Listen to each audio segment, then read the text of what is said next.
From Hogwarts halls to a classroom call, a shield and a wand, yeah, we're bringing it all.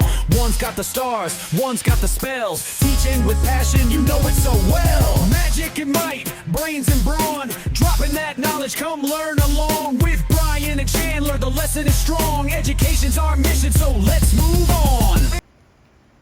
Yeah.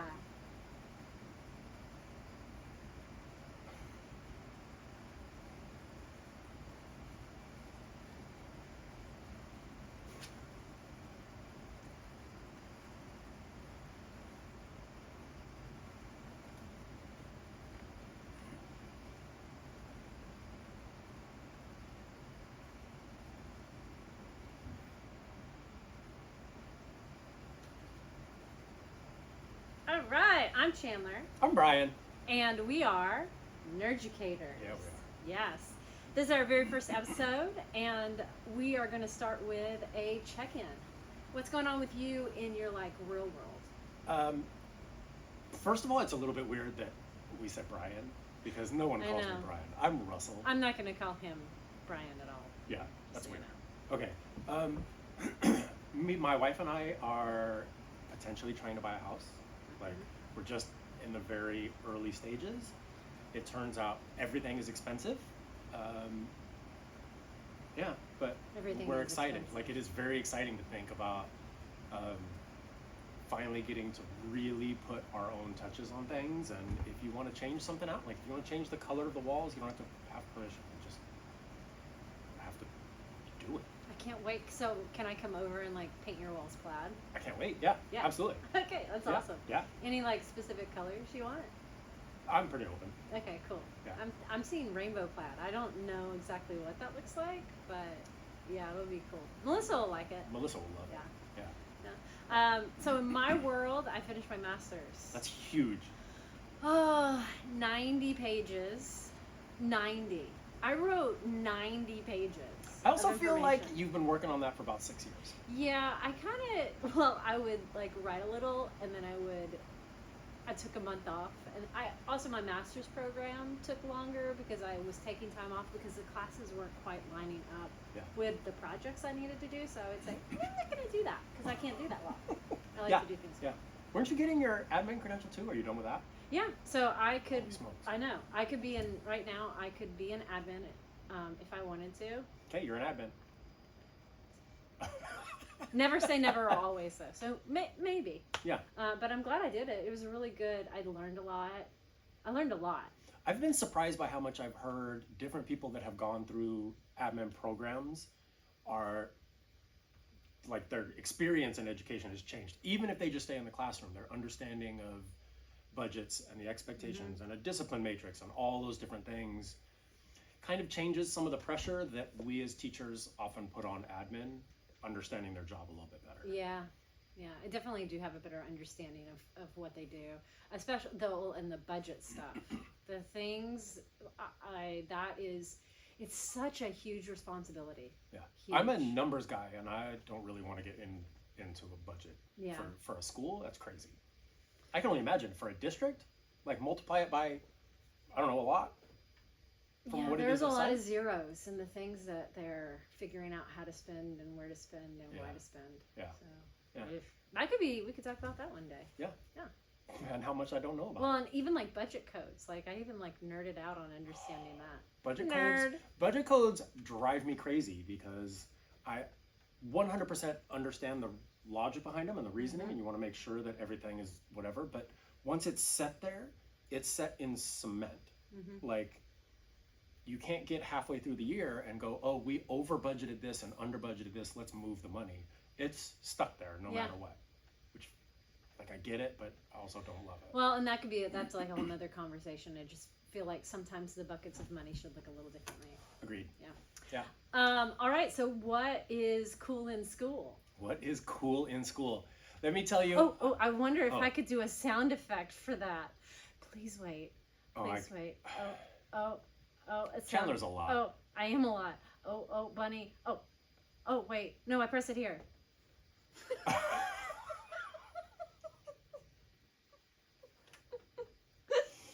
This is what happens when you put an introvert and an extrovert together. One of them presses all the buttons, and the other one tries to hide. Oh, wait. He's going to say words. Oh, wait. I'm Yeah. pressing here. Every day. I work with this every single day. Oh, boy. Yeah. Don't you like the cat one? Oh, it's amazing. I keep doing that. That's what I should have shared. We got a cat. Oh! Finally. I've been harassing my wife. I've wanted an animal forever, but she's allergic to everything. And we rent. I probably shouldn't be saying this because we rent and aren't supposed to have a cat, but we have a cat. And my landlord's not going to listen to this, so don't tell him. I actually don't know who it is, so it's some company. But yeah, we got a cat, and he's 6 months old, and we named him Logan because I kept calling him Bub, and that's what Wolverine does. And I grew up like Wolverine was it for me. Wolverine was it for me, too. Yeah. Now it's X-24. Oh, yeah. Actually, it's really... X-23. 23. Yeah. Yeah. But, I mean, now it's really Avengers. Even though I don't know, I think that might be They're on gonna. its way. It sounds like they might kind of soft reboot because Robert Downey Jr. is gonna be Doctor Doom now. Oh. I've also heard that they Ooh. may have some alternate, like they could do a West Coast Avengers, they could do a Young Avengers. I'd like to see, like, the Doctor Doom. I listened to the podcast, like, they connected them all the Marvel ones, where they had, like, old Wolverine and... Yes. Oh my gosh, old Hawkeye and old Rocket and Groot. And Yes, and then the United States, remember, was now it was under taken Doctor over by Doom's... Doctor Doom. Oh. Ah. Yeah. Yeah. Let's just talk about this instead. I feel like I should get the Captain America you have over there and just hold him it while should I be. talk It about should that. be over here. Yeah, next probably. time we'll Next put him time, over yeah. there. Okay, so cool in school. Oh yeah. So I have started using quizzes, and just like 3 to 5 questions each class. And I know people have been harassing me about quizzes for years, and I was like, I don't need another thing. I'm very techie anyways, but just didn't have the time and energy, whatever. And so I finally tried it. I logged in, and first of all, quizzes does more than I can handle right now. Like, it creates lessons, or not creates, it has lessons with slides and videos and quizzes and all kinds of things. So like Kahoot. like Kahoot kinda. on steroids. Okay. And so they do it individually. They individually log in. It's set up as like a 3-question quiz, and then they can take it as many times as they want. So I can test them on an old thing. I can test them on something new. Right now, I'm just giving them a point for trying or whatever it is, you know. And grading is a whole separate conversation. But You have it on our list. it gives me an instant check-in on a topic for every one of my kids every single day. And it creates just this spreadsheet, not a spreadsheet, like a list of here's, like you can order it by name, you can order it by score, you can order it by correct, all of these different things. And it's amazing. The data I'm getting out of it instantly for all the kids has been a game changer. That is awesome. Yeah. Yeah.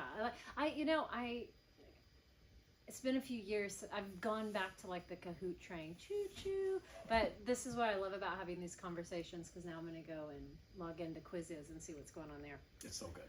So my cool in school thing is, which one do I want to do? Do the new one, because it's whatever you were excited about. Yeah, most that's recently. true. Value list. So it kind of connects with what we're talking about today. But I had Say it one more time. value list. Value It's list. a value list. Okay. And what I had the students do is I had the students sit down and I had them write out what we're doing in class. Like all the things I told them, think back to everything we've done since the beginning of the year. Just write a list. And they were like, how many does it need to be? And I was like, it could be 1, it could be infinity. Just try to think of things as the time goes. And then I had them write about what they valued and what they cared about. And then I had them draw lines. Like, how did these things Like what they value connect? Oh, like what they value in their, what they love. So it could be everything from like their family and friends Gotcha. to their future, like kids wrote going to college, making a lot of money. One kid wrote keeping all my hair. I feel you. Come talk to me. Yeah. So, well, what was fun? So on the one side, we had like avid one pagers, team building, organization, trips to college, and then on the other side, what we care about, our family, getting a degree, and then the hair. And so I said, okay, hair. That's mental health, right? You take care. Not always. I said some of y'all. Like you're looking at me pretty hard right now.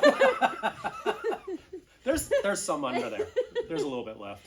But we talked about like how look at how many ways we can connect all of these things. So it's just kind of reminding the kids, because sometimes I'll get, why are we doing this? Oh, no. And just reminding them of like the why. So can you give an example of something in each column that they connected? Yeah, so they connected. We had going to college. They wanted to get a degree. Getting a degree was on the value side. And they connected it to the one pagers that we did. We connected it to the going to college visits, the units of study that we've done on college and career. Did I say one pagers? Because we did. We've done one pagers on colleges. So that's just one example. Yeah, but they had lines. Cool. It was really cool because as I was walking around the class, and you kind of saw their you saw them going, oh. So that was really nice because I think value is important. Oh, Custodian Marcos, please come to the office. Custodian Marcos, please come to the office. Custodian, you better get there. Yeah, we recording at school. We don't got control over this. Yeah. Maybe I'll cut it out, maybe not. We'll see. Yeah. That sounds. It's one of the things as a math teacher that I get asked. I mean, not now, but every day when I first started was, why do I need to know this? When am I going to use this? All those kinds of things, and it changed my teaching so that we talk about how you're going to use those things. But that I love connecting it directly to what we did in class has an effect on your life outside of class. Yeah, and like now and later. Yeah. It was, and what was really cool too is I was having the kids like shout things out, and I was writing a list down for myself, and I told the kids, I'm gonna look at this too. I'm gonna keep this, and I'm gonna look at this, and I'm gonna think about, okay, these are things that you value. How can I connect them? How can I maybe bring something to this AVID class that'll help that? Yeah. I like that. All right. Topic today is post-pandemic apathy. Yeah, it's real. It is. And we've been talking about this for a while, you and I, and every teacher on the planet right now, I think, is dealing with it. And we'll get into the why, but I had a realization that maybe it's not apathy, but I'm just gonna kind of tease that. Okay, well, and I was listening and reading and thinking about this topic too, and I heard this one guy say these are problems that have already existed, and that the pandemic put just like a fire on it. It made it all happen faster. And so I was thinking back to before I was in before the pandemic, when I was teaching, I was like, did I have issues with getting kids to turn assignments in, to care about their work? Was that a thing back then too? And the answer is, yeah, it was. Yeah. It just went from me getting, I would say that 10% of my kids always do the work and turn it in, like, and like super care. And did I say 10? 10%. 10. And then I have another 10% that do it because they have to. And then I have probably, and y'all, I'm not being scientific here. I'm just like, yeah. We're gonna hold you to those numbers. Yeah, hold me to those numbers. And then there's a bigger block that, may or may not. And then on the other end, you have the 10% that no matter what, like, aren't. Yeah. Yeah. And that, I feel like that existed before, I feel like that number of kids has... I think the number that aren't doing the work has increased. Yeah. Just like not period. Because before I could be like, come on. I think we lost some of the middle ground. You had your 10 or 20% at the top and a 10 or 20% at the bottom, and you had 60 in the middle. Yeah. Where they could go either way. And I think that 60 has shrunk probably in the wrong direction. I agree. Yeah.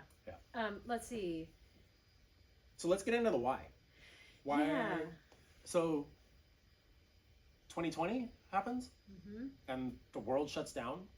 We were working together. It was my very first year at, because y'all, this is the second school that we have. He followed me here because we're besties.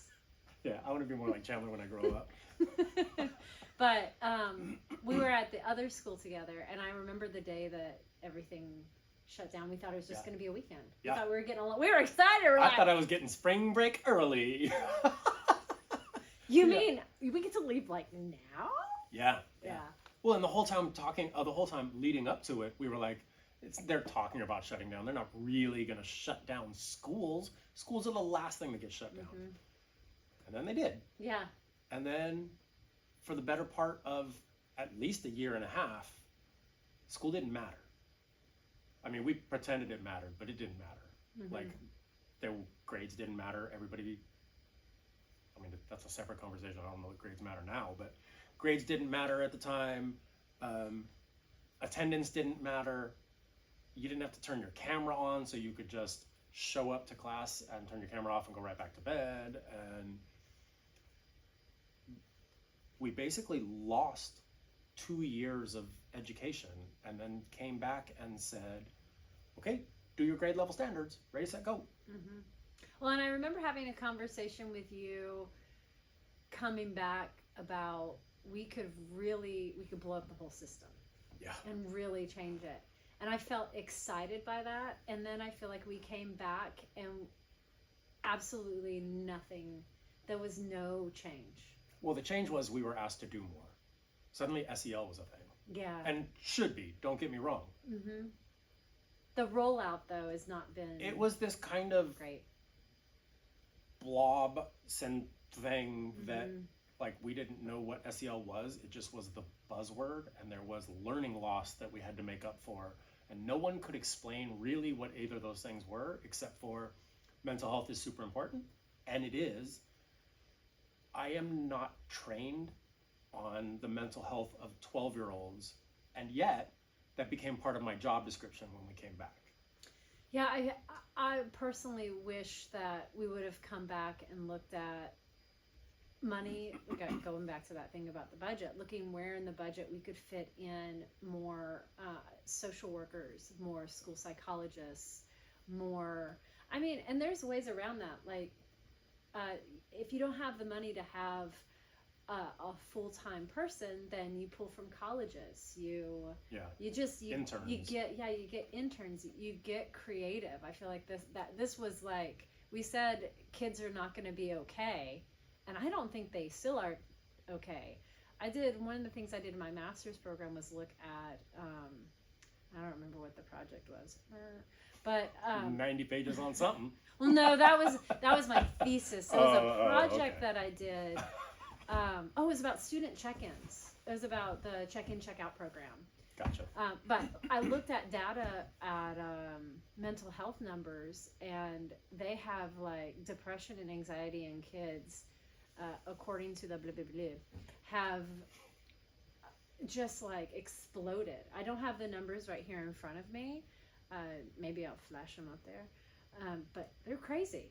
It's crazy. The number of kids in full-on sobbing tears that I have seen since we came back is bananas. Like, it's unbelievable. The kids just, they're still not okay, and we're probably not okay. Mm-hmm. Like, no one really checked to make sure that I was okay. I was asked to, on the spur of the moment, learn how to teach entirely from my living room, and then I was asked to teach on camera in a classroom with half my class in person and then half online.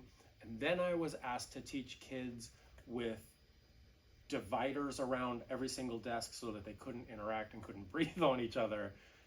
And the whole time I was supposed to be doing SEL, and like my job description literally changed like 4 times, and no one checked in to say, hey, like, how's your mental health?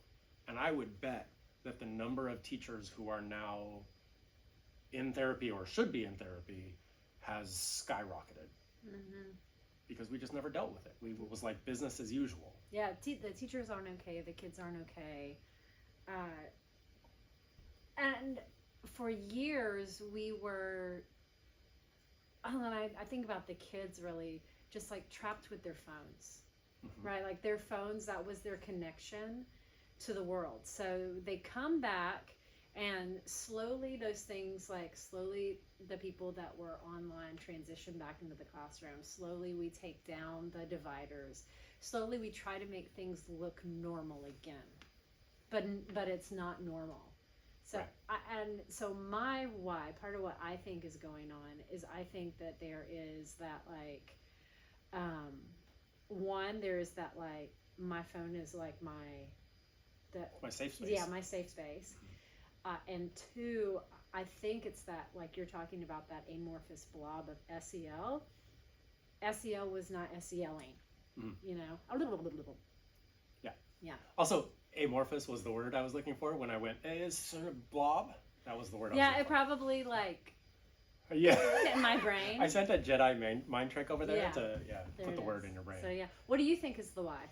I think the why is that we are doing the same thing we did before we went virtual.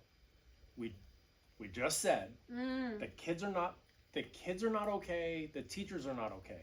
We are not doing the same job that we were doing before COVID. We are not teaching the same kids that we were teaching before COVID. They're the same human beings and they have the same names, but they went through what is potentially a life-altering experience. And we are expecting them to be capable of the same exact thing that they were doing years ago. And not even years ago. Let's be real. Let's say, because we said that this is something that was happening before, we both agree about that. This is happening probably decades yes. ago. Yeah. Yeah. Yeah. Like I can't put a pin in exactly where. Would it maybe be when cell phones started getting in kids' hands? Maybe. But I think that's part of it. But I think we are doing a different job and trying to do it the way we did our old job. Say more. Until we start changing the way that we teach the kids, until we start changing the way our classrooms are set up, until we start changing the way we interact with kids, nothing's going to change. We're trying to do the same thing that we did a decade ago when the entire world went through a life-altering experience. My world is not the same. I am not capable of doing the same exact thing that I was doing pre-COVID. And yet, I'm still asked to do the same thing, and the kids are still asked to do the same thing. Me, at almost 50, am able to cope with that-ish. At someone who's 12 now was 8 or whatever at the time, and went through a life-changing experience and never got to deal with it. And so they become a different person. When you go through a life-altering experience, you are not the same person when you come out on the same other side. But we're treating them like they are the exact same person.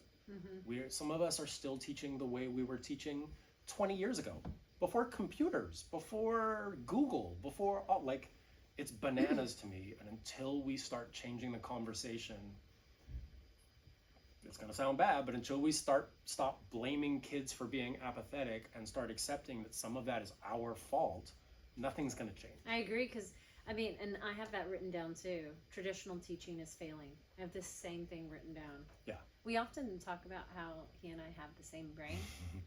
There it is. Yeah. See? Yeah. Mine's stuck under a hat. Hers is stuck under much more hair than I have, as we've covered earlier.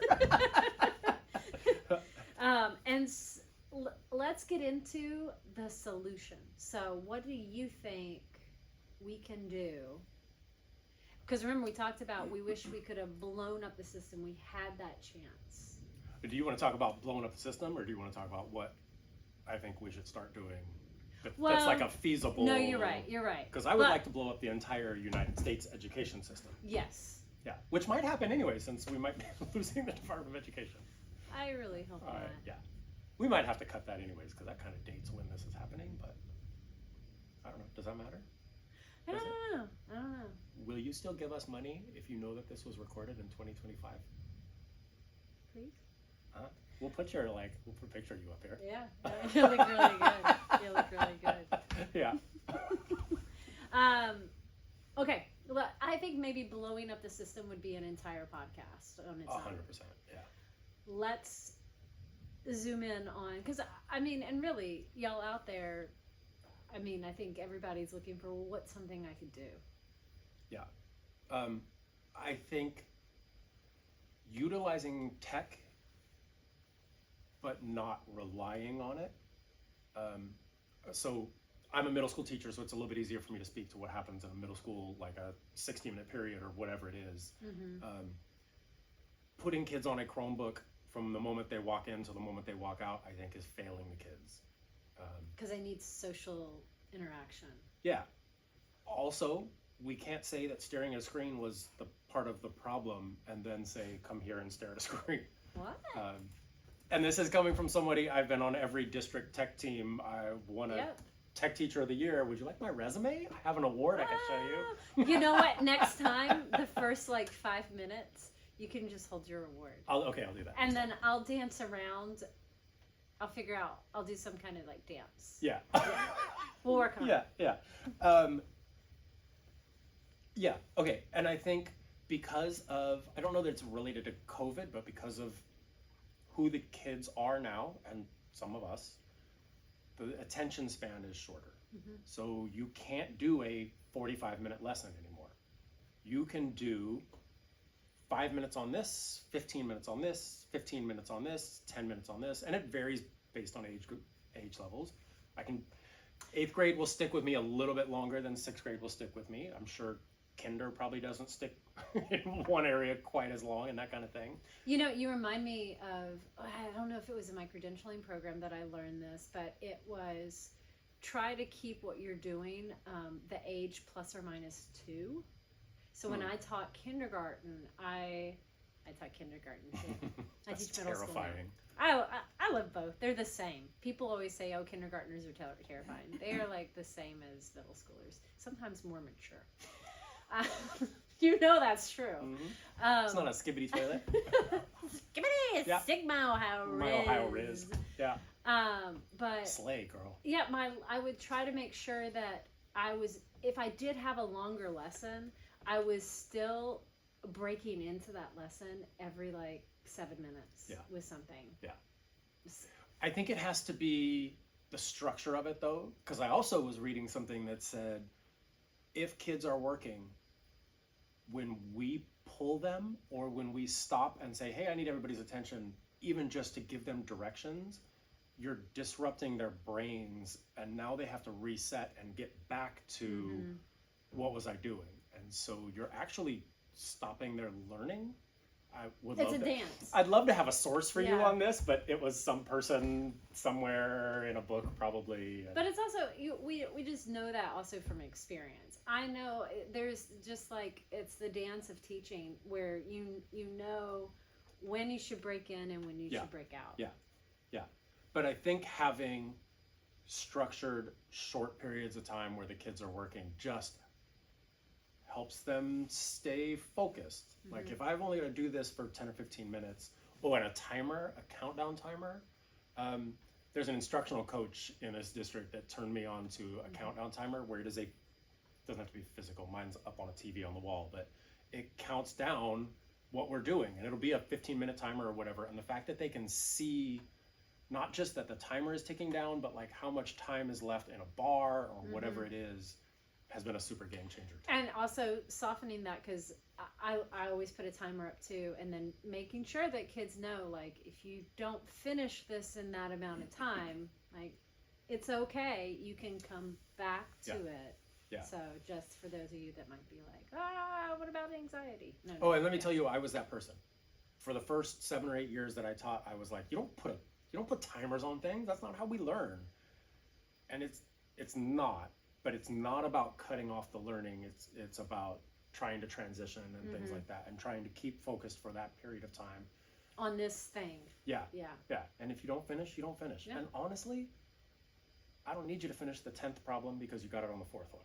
So you either got it or don't, and doing it for another 20 minutes isn't going to change anything. Well, I mean, writing sometimes is a little different. It's a little bit flowier, Yeah. so that Yeah, but I don't care about breaking that. I'm in a and math teacher. Oh, okay. Yeah. Forget writing. Or, oh, that's the wrong button. That's not the one that makes the beep sound. Oh. Just a minute. Yeah. Writing. Yeah. Oh, that one made me happy. I like that one more than the cat. What? You I mean, the cat is cute. Yeah, it is. His name is Steve. He's my best friend. Oh, he's got a name? Yeah. Oh. Let's see. What The else? kids named my pencil sharpener Oh, they did. What's its name? Walter. He's got kind of a Walter Matthau looking face, and so I kind of threw it out, and they were like, "Oh!" And I showed a picture of Walter I Matthau like that. to who they were. Yeah, and they were. I know if you're not of a certain age, you might have to Google who Walter Matthau is. Whoa. It's in the afternoon, and my brain is only half working anyway. Yeah. So yeah. It's all right. Yeah. That's okay. Something else. I think, for me at least, what we are being asked to do, while it comes from a really good place, and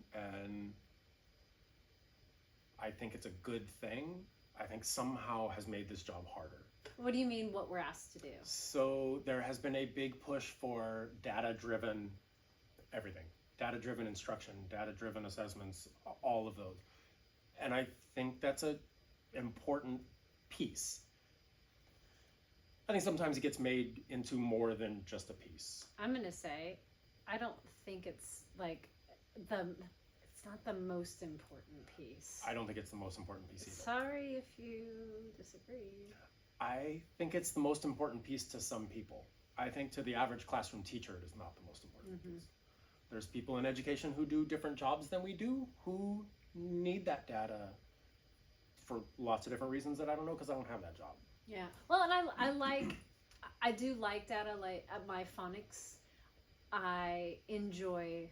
Are you surprised I have a color-coded spreadsheet for my phonics instruction? Oh, I have color-coded math spreadsheets. Yes. That's like a Nerducator kind of thing. Yeah. Yeah. Yeah, nerds. And I like being able to look at that data, and I do use that data to inform my instruction. But I think, honestly, day to day for me as a teacher, for the job that I have, it's formative. Well, I think the problem is that too many people think data is a test score. Like a summative, massive, end of unit, end of semester, final, whatever it is. Like my quizzes that I'm giving at the beginning of every class is the best data I have gotten on these kids all year, because I instantly get to see what they know, what they're capable of doing, and oh my god, like I don't want to just keep talking about quizzes, but the kids now, I have kids who celebrate, like scream and yell when they get a 5 out of 5 because they got 100% on something, and it just lights them up. Yeah. It means nothing in the end game, like they get a piece of candy if they get a perfect score, but It's a piece of candy. yeah, the excitement level though over the perfect score is pretty cool. Yeah. What else? Let's see. I think it feels like the number of assessments has gone up, which is again another ask on teachers who we decided are not okay and are doing their best to teach kids who are not okay. The job has completely changed, and I think if we don't start growing with that change, we're failing our kids. We're failing ourselves and we're failing our kids. I think if you are still doing what you were doing 5 years ago, I know you are trying your best, and I love you for that. But if you haven't tried to get better, man, call me. Like, let's have a conversation or something, because You're going to give your phone number out here? His phone number is... Yes. Ready? Yeah. 867-5309. 867-5309. Did you know you don't have to pay for rights to that because you sang it and not played it? It's the Chandler version of that Oh. song, so you don't have to pay for the rights. Oh my god, I'm going to sing The Little Mermaid at the beginning and end of every intro on Yeah. this. I learned that You're welcome in from advance.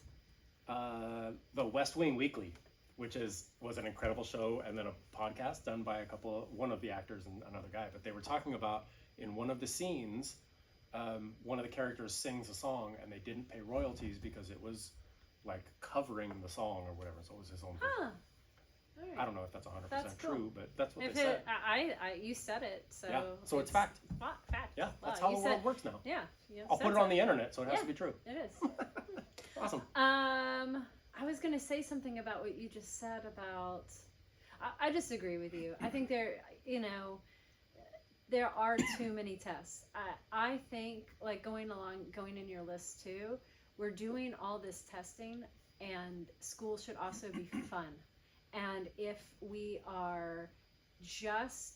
it's just here's the standard, learn the standard, answer the test, we are never gonna get kids back. Yeah. Well, yes. And that's part of why I think we have to change what we're doing. Mm-hmm. I mean, the testing is one thing, but I think that is probably a whole separate conversation. I think it comes back to, as a whole, the adults, as a group, the adults are... You said a whole first. The adults are not changing what we're doing. We're not...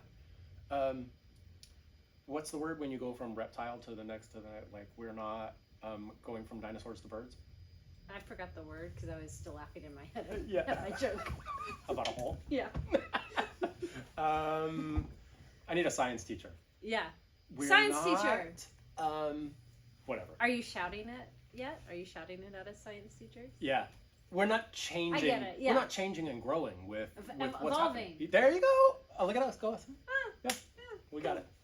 Well, I didn't get it, Yeah. but yeah, I'm gonna take credit because just it's half my podcast too. Yeah. When the adults start evolving and actually changing the conversation about what we do, whether you are in a classroom or cleaning the classrooms or writing the schedule or staffing the school or whatever, until we start changing the conversation, we're going to get the same results. Mm-hmm. Yeah. It's insanity is doing the exact same thing and expecting a different outcome. Yeah. So if we keep doing the exact same thing and expecting a different outcome, we're just living in stupid. a world of insanity. Yeah. Yeah. We're going to keep spinning our wheels, and we're going to keep blaming the kids for being apathetic Mm-hmm. or having behaviors or not trying or whatever it is. I have heard, I mean, honestly, in this school year, the amount of blame that I have heard, not just at my school or even in my district, the blaming of the kids, like 12 and 13-year-olds who live in poverty and went through a life-changing experience, and we're blaming them because they're bored in school. Like, Yeah. Well, Yeah. I mean, that's part of the reason that I took a break from social media is that I was like, I just don't want to check into the negativity. And that's why we're doing this, because we want to bring in, like, the light. Yeah. We want to bring in the light. Yeah. And the do you feel it? sparkles. Oh, I wish I had one that was sparkles. Yeah. Let's see if there's anything sparkly. There you go. Don't you feel better? I feel Yeah. better. Yeah. Okay. Do you have anything else on your list you'd like to share? I don't know. Bark, bark, chicken, chicken.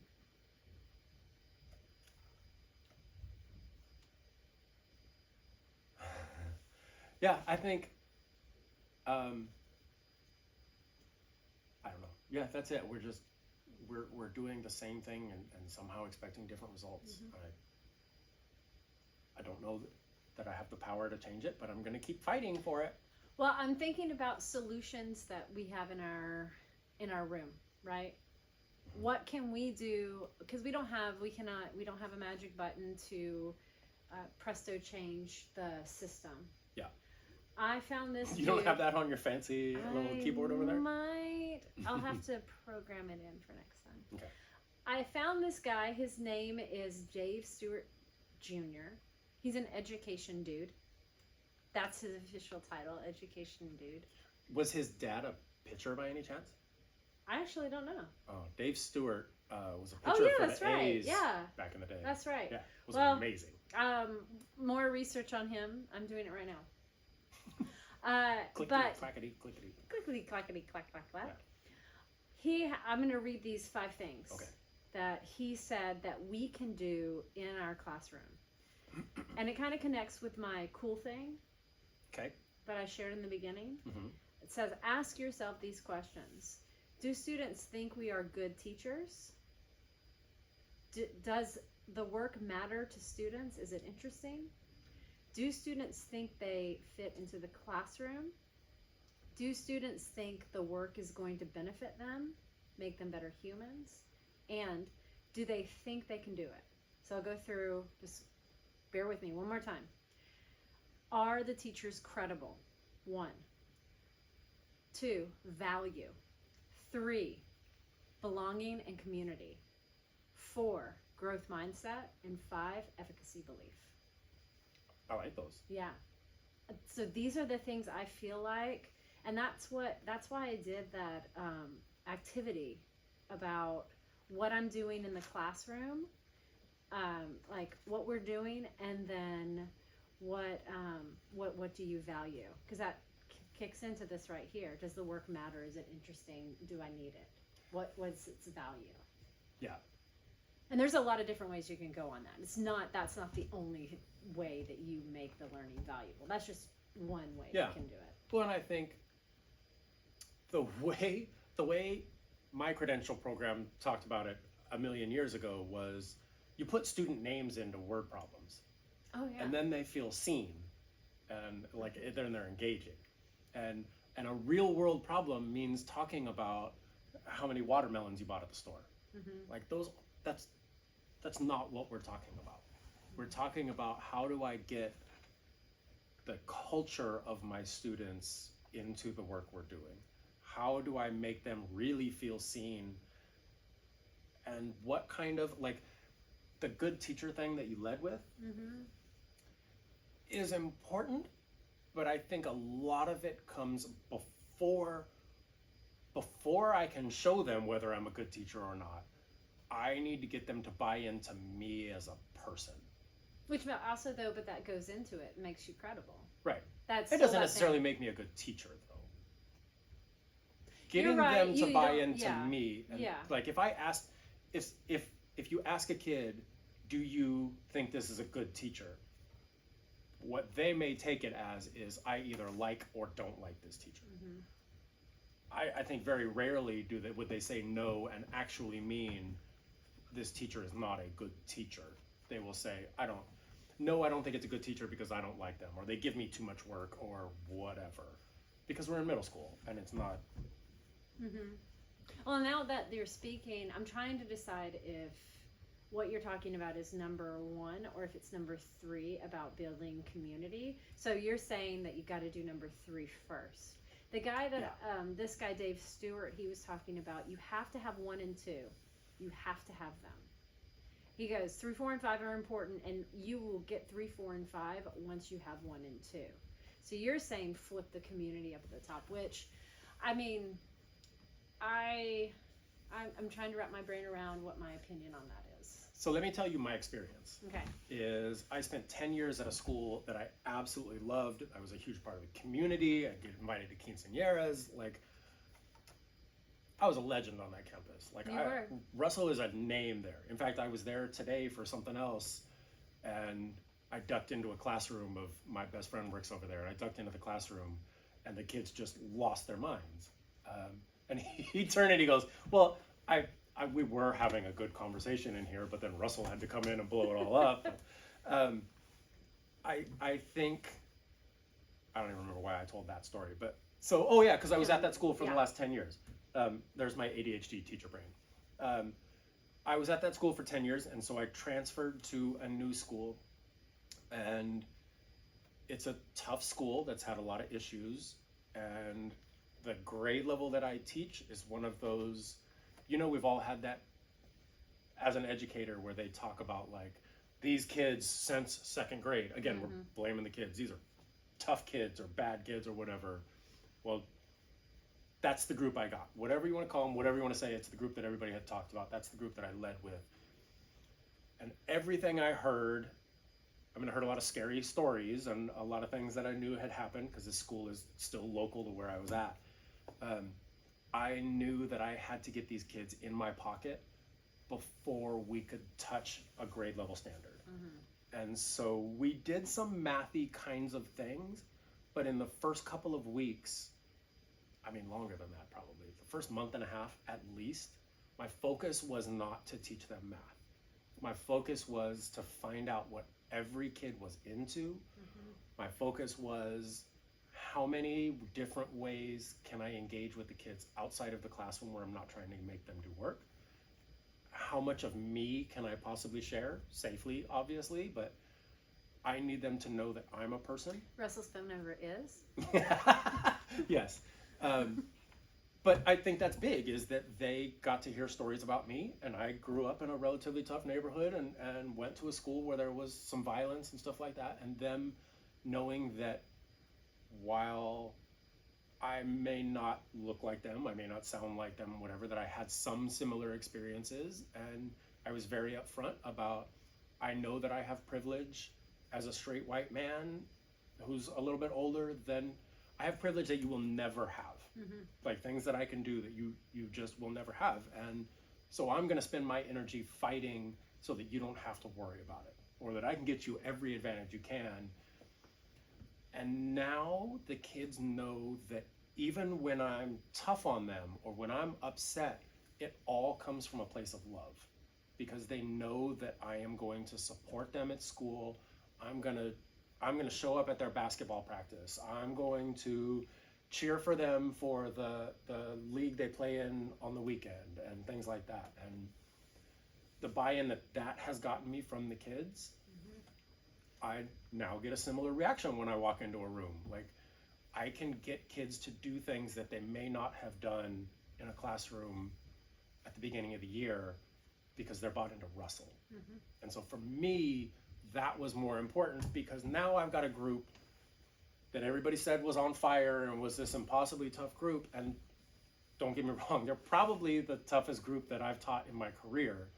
But you watch, and we're doing building thinking classroom stuff. We're having academic conversations. We're doing grade level standards. We are like, those quizzes that we're doing are on functions and slope and like high level stuff for their grade level, in a class where I was warned that I wouldn't want to work here because it was going to be, they were going to destroy my classroom and make me want to quit. I'm gonna push back. Okay. Because I think what you're saying, yes, is all number 3, is all of that building community. But you're doing that while you're also doing number 1. Because you're still teaching. You're not coming in here and not. Yeah, but I wasn't doing anything. I wasn't doing good grade level teaching. No. But don't get me wrong about that. You're not but you do. You have that here, but you're still doing those really great teaching strategies. You're still.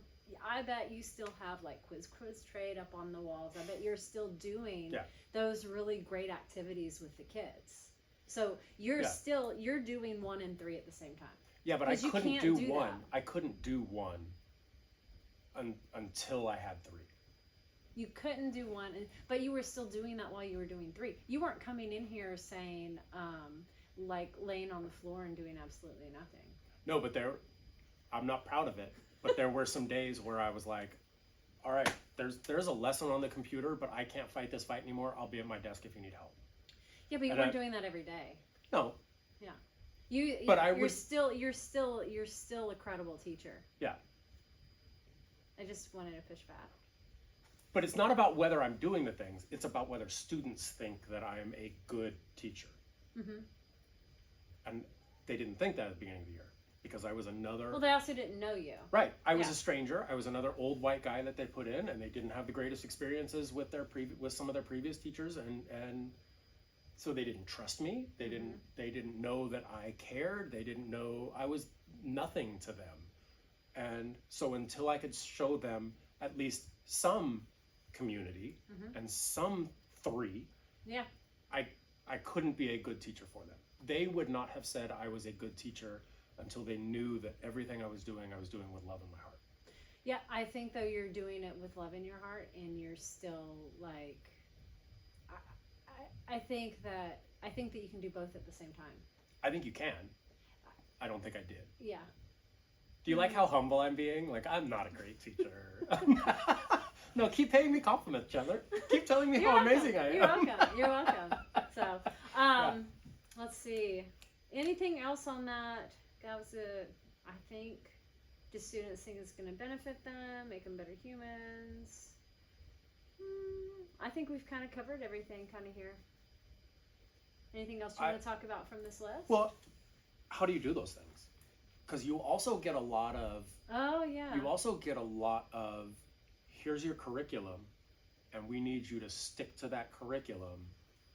How do you then make kids think that matters? Yeah.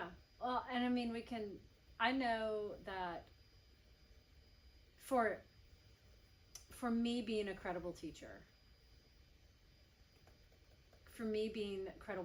means that, well, not me being a credible teacher, talking about the curriculum. What I do when I see the curriculum is I take and I pick and I pull. Right. And then I blend in the strategies that I know are going to work for the kids. I think what makes me credible, I don't want to toot my own horn. Toot toot. I always shout a horn. Mm-hmm. But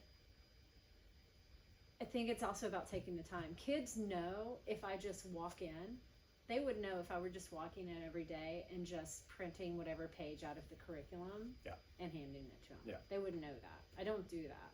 And they know. And to be clear, I think we need to make it extra clear that we are middle school teachers, because we have, like, I have a math curriculum. Yours is a little bit different, but Yeah, like, I don't. I teach ELD level 1 students, and then I have AVID. Yeah. Like, those are the two things I teach. So my world is a little different. Yeah.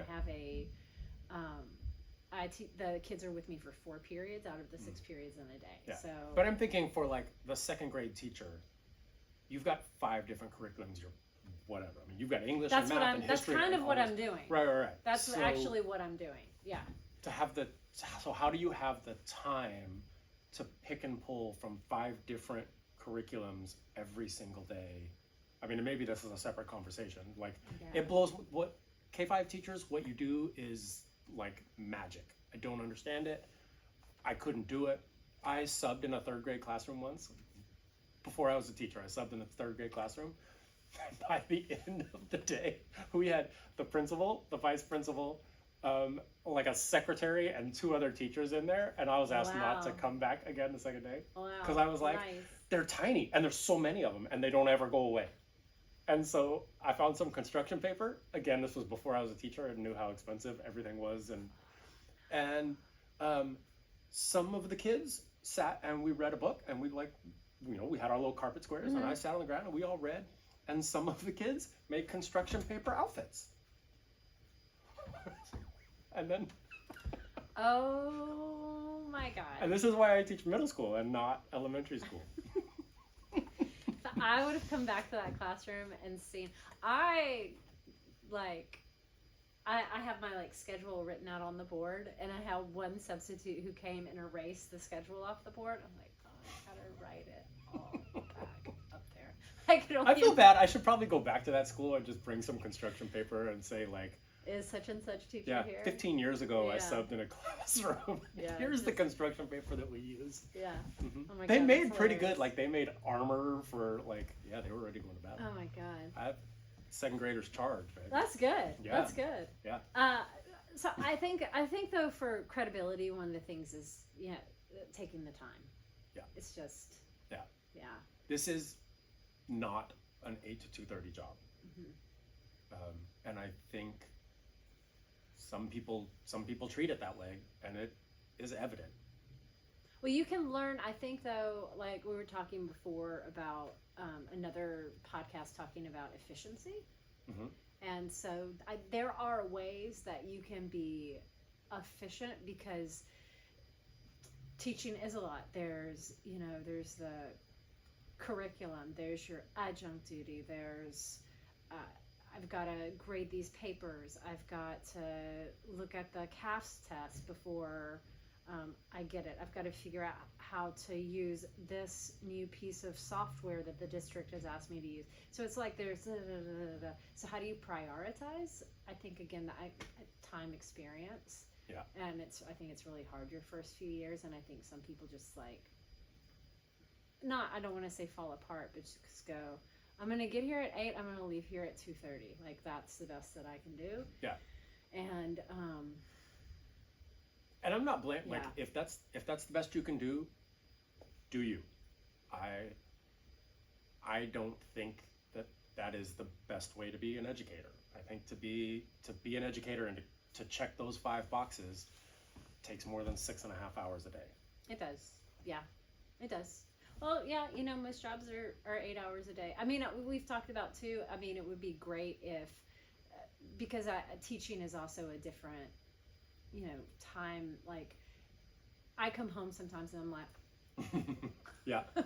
yeah. So just figuring out to where to give your energy.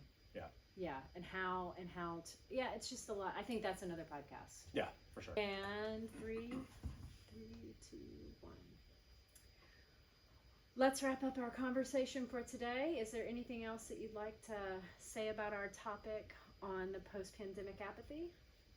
I think it boils down to, for me, there are a lot of issues, and you have all talked about them, and you've all vented and screamed and yelled, and I get it, and I feel you. The aha for me today, and it's written in giant block letters in my notebook, is why are we the same teachers? We do not have the job that we had. We're in a different job than we were in however many years ago, but we're doing it the same way we used to.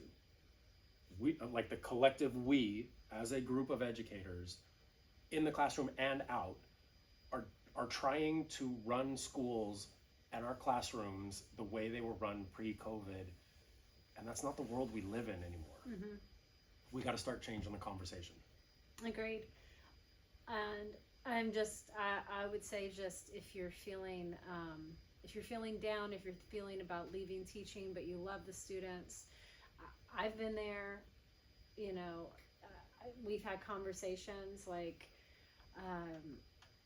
but it doesn't have to be like that. Yeah. What do I want to say about it? I want to say that just we can what's something different that we can do? What's that one thing that you could change that where you could connect with the students more? That one thing that you could help me out. It's God, I hate thinking about what's your why, because I know that's what was God. actually in my brain too, and I was I don't want to say that. Find the one thing that you love about what you do, and find ways to do that more. Mm-hmm. If you love kids working in groups, do that more. If you love kids moving around the classroom, do that more. If you love giving your kids final exams, do that more. Whatever it is. I mean, I don't know about you. I got into teaching because I love testing. Yeah, that's good do times. Do that more. Yeah.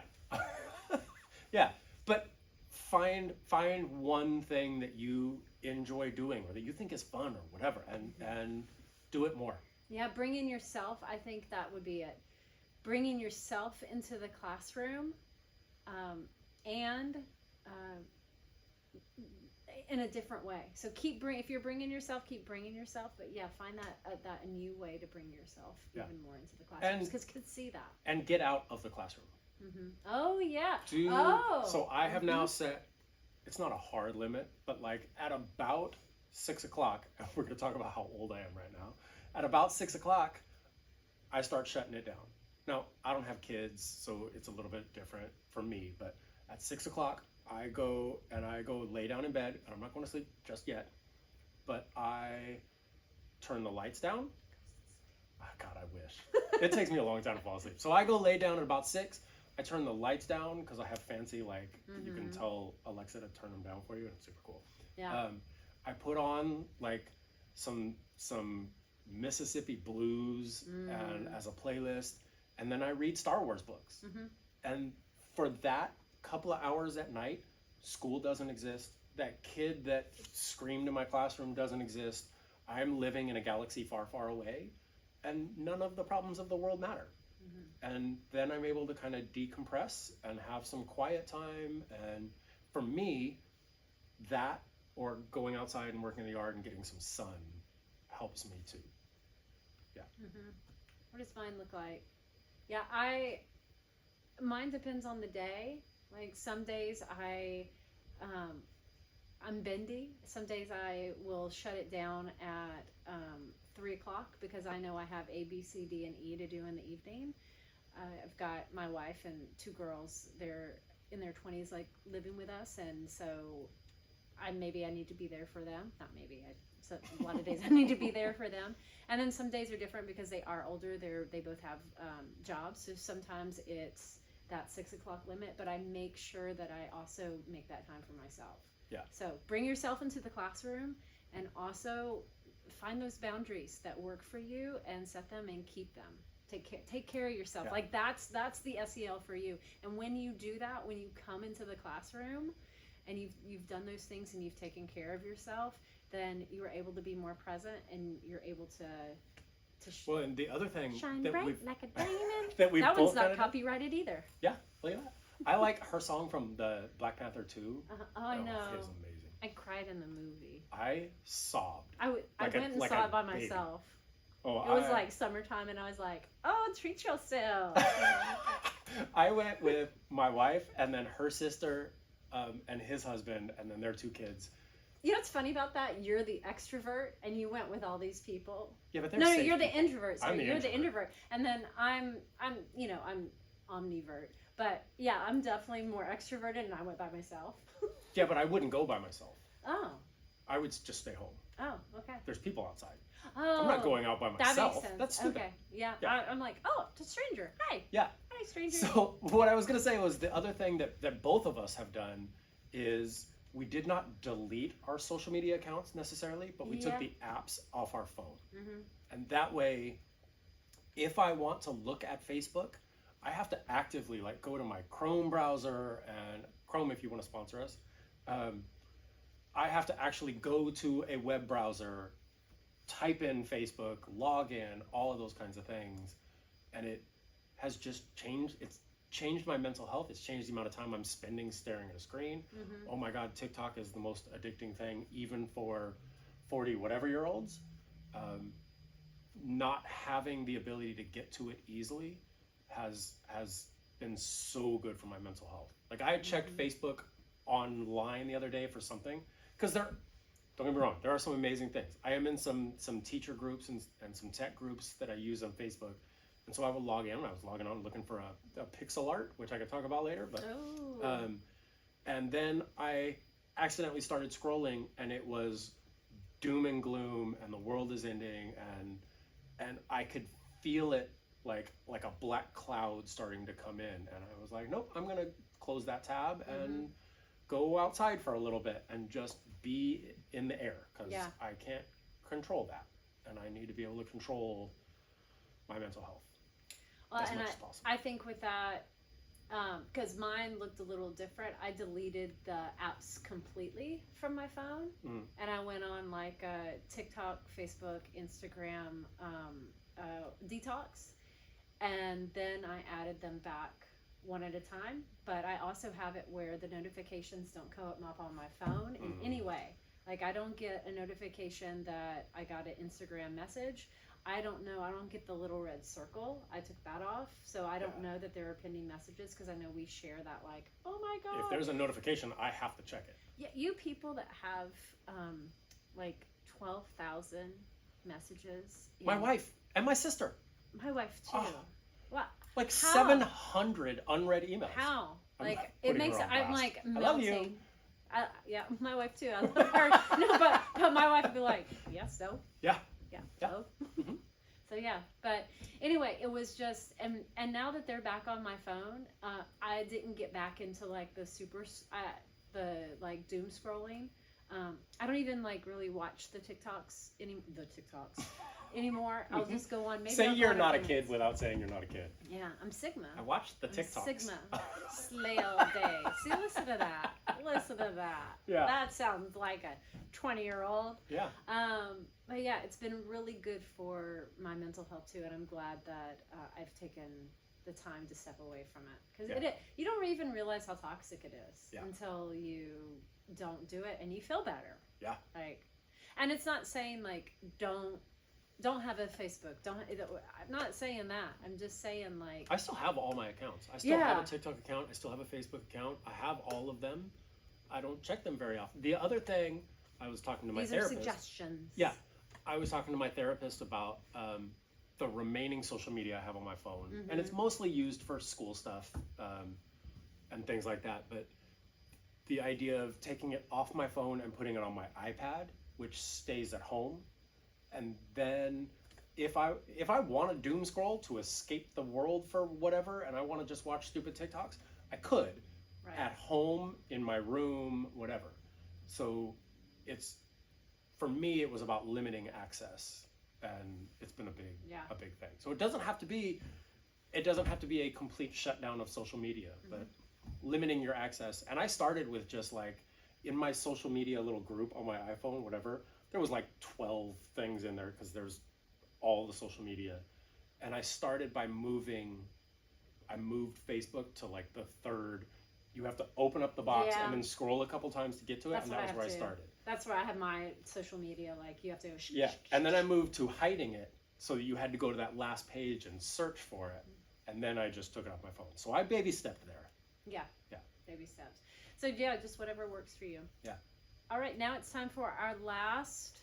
But also like and subscribe and follow and Yeah, do all that. Yeah. But seriously. But do it on your iPad at home or when you have some free time and When you're working iPad. out, Not you can everybody's got listen an to iPad. us. You can listen to us. If you don't watch us, you can listen to us. Yeah. So now it's time for our last segment.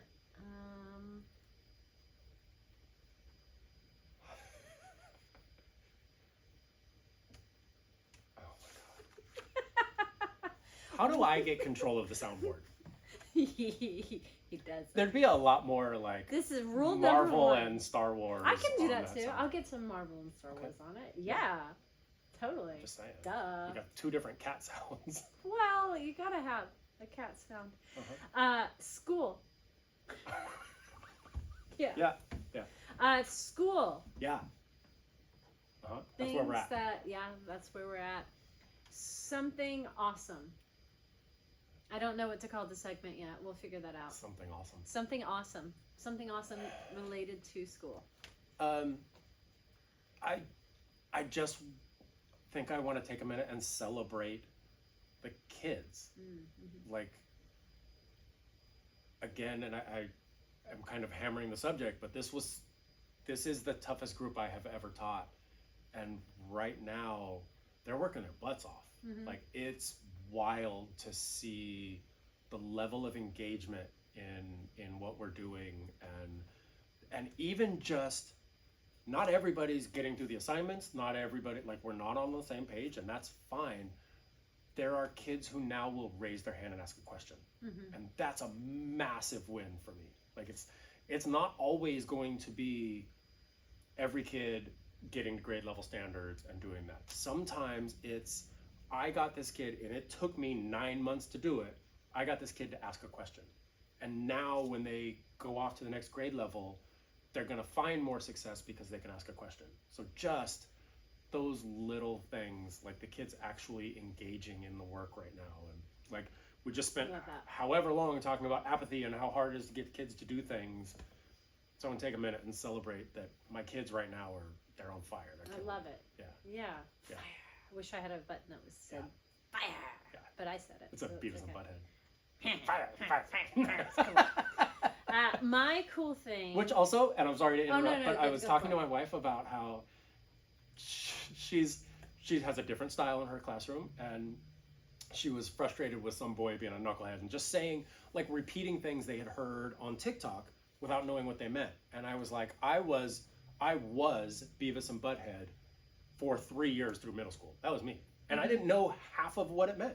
In fact, I am 48 years old, and this week I learned that when Beavis would put or whichever one, Butthead, the blonde one, when the blonde one would put his thing up over his thing and pull it tight and go, I need TP for my cornholio, that he was actually acting like a beehole. Yeah. It didn't dawn on me for 35 years. It's just dawning on me now. Yeah. I didn't know that. Yeah. That's hilarious. And yet, I said that every day in every class. So it's not new. The kids were bananas 40 years ago. It's not a new thing. Oh yeah, yeah. They just I get had it a moments. little bit faster than I did. I had to wait for it to come on TV. They have it in their pockets. Yeah, it's Yeah. true. So my awesome thing that I'd like to share is we went on a field trip together last week. We did. We went to a college or university, and we ate in the food court. We got a tour of the campus, but I love getting to have those experiences with kids that are outside of the classroom. First of all, seeing them like run around the food court trying to decide like where they want to spend their $20 it's amusing. But it's just, again, it's about building those relationships with the kids. And like you're talking, did we talk about the soccer game? No. Yeah. And then, well, no, you talked about, 6 o'clock's your like cutoff time. Yeah, I was out too late last that's night. what I was thinking about, because we were both at was it last night that we were at the soccer time all blends together, but we were It's all at a been one soccer long game day watching since the August. kids. It's just fun getting to watch them there too, and you get to have different kind of conversations. It's not just, You're not trying to get them to solve a math problem. yeah, It's so huge. it is. Yeah. So Yeah. And the field trip thing, like the number of kids who haven't been outside of their neighborhood is huge. The number of kids who have never bought their own food is huge. Like getting to have those getting to watch a 12-year-old nervously order chicken wings and then try to figure out if they have enough money for it was just like, I get to watch this kid have this life lesson that's gonna, it's the beginning of the rest of their life. It's super cool to see. Yeah, I know. I remember I had, it was years ago, I had a student and his mom and aunt came on a field trip. We went to the Capitol, and his mom comes up to me at the end of the day, and she has tears in her eyes, and she goes, "Thank you so much, Miss Chandler. We've never left this area that we've lived in. We didn't know that this was here." And we were just at the Capitol. That was... I have been so lucky over my time. I have gotten to take kids on school buses, charter buses, trains, airplanes, ferries, the first time they got to do any of those things. And just, it's the best. The trains are a lot of fun too. Okay. Yeah. I just, the planes, trains, hopefully planes next Maybe year. some automobiles. Yeah. There's a reference you have to be a certain age to understand too. Yeah, actually, I have taken kids on field trips to automobiles. We had a science cap, and the person before me forgot to get the bus for the kids. So we ended up having to shuttle all the kids down in private cars that had their correct kind of insurance, the day before the field trip. We were trying to figure that out. So adventure That's good time. times. But yeah, I was like, I'm getting you into science camp. Yeah. All right, so with that, we want to say thank you so much for I'm proud joining of us you. today. You made it And to the end. Steve says thank you for joining us too. So subscribe, but remember, take the breaks when you need to. And until next time, we are Brian, Chandler and Nerducators. Nerd.